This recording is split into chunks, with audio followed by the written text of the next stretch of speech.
Thank you all for attending this hearing of the New York State Assembly's Committees on Library and Education Technology. I'm Assemblymember Kellner, and it's my privilege to serve as the chair of this committee. The topic of today's hearing is the sale of public libraries in New York City.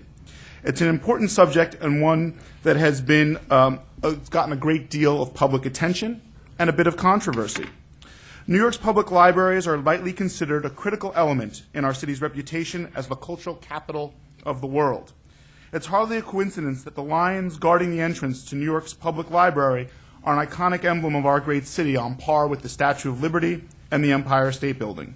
And commendably, New York public library systems play a vital and enhanced role in our city's educational life, whether serving as an indispensable resource for the New York City public school system or providing English language training in a city that embraces its role as a haven from immigrants from all around the world. As such, vital public institutions, New York City's public library systems are supported with significant amounts of taxpayer dollars.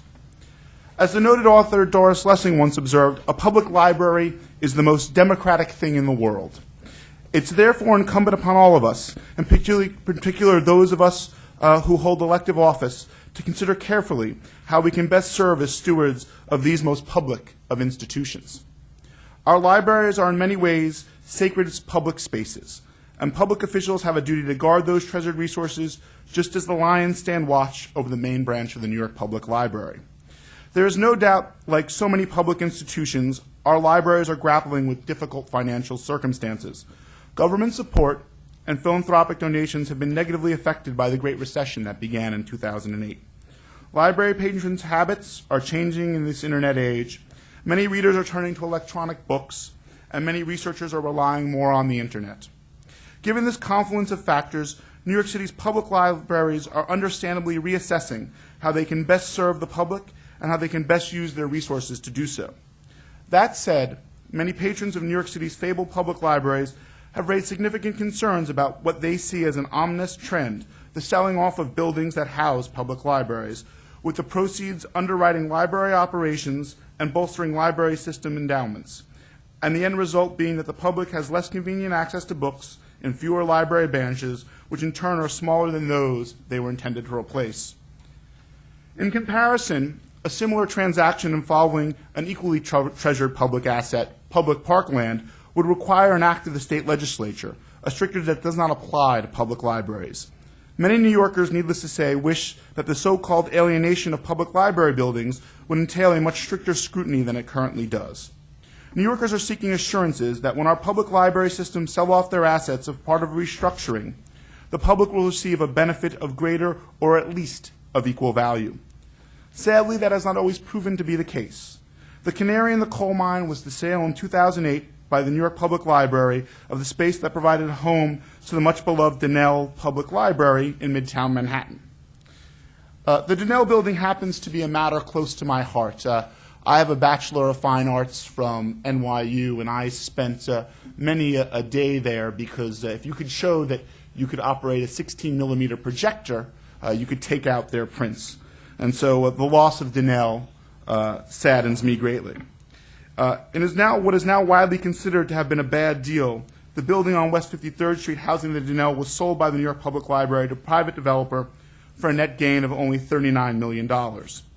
Many members of the public felt, at the time, the inadequate public notice and discussion of the Donnell proposal were undertaken, and those qualms have not been assuaged by the passage of time.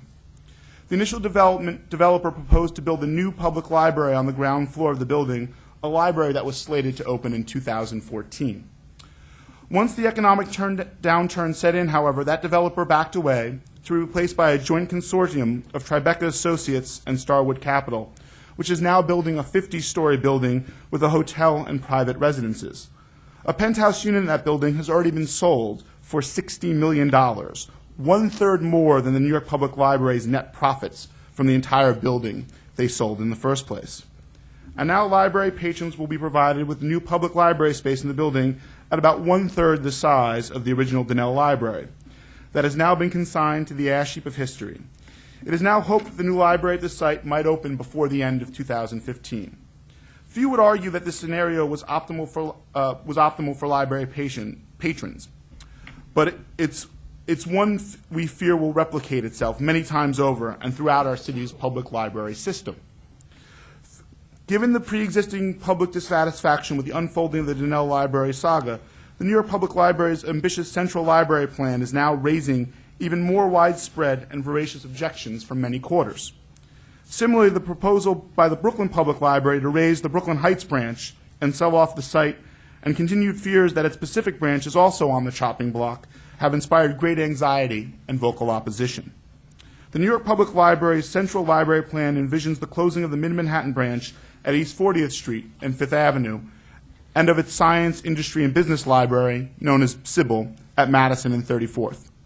Their collections and functions are to be subsumed into the extensively renovated and remodeled main public library building. Many prominent critics of the central library plan include the late renowned architectural critic Ada Louise Huxtable, raising specific objections to this aspect of the plan, arguing that the $300 million budgeted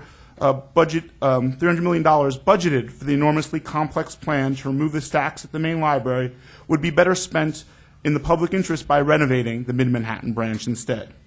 In addition, the New York Public Library's central library plan envisions the removal of the stacks underneath the world-renowned Rose Reading Room.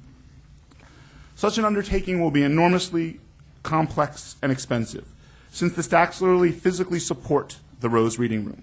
As one architect commented, this will be akin to sawing the legs off the dinner table while in the midst of serving a three-course meal.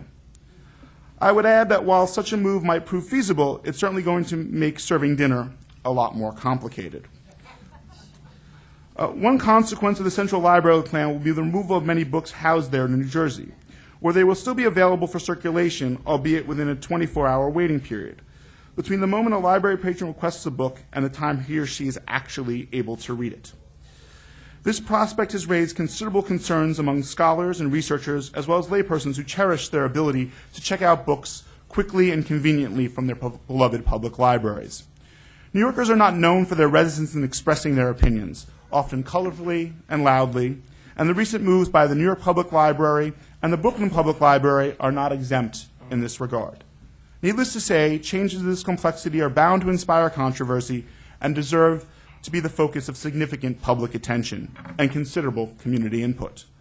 As the great author Jane Jacobs once wrote, cities have the capability of providing something for everybody, only because and only when they are created by everybody. The same can easily be said about our library systems. This was one of the purposes of this hearing today. On behalf of the New York State Assembly, I thank the New York Public Library and the Brooklyn Public Library for sending their top leadership to this hearing.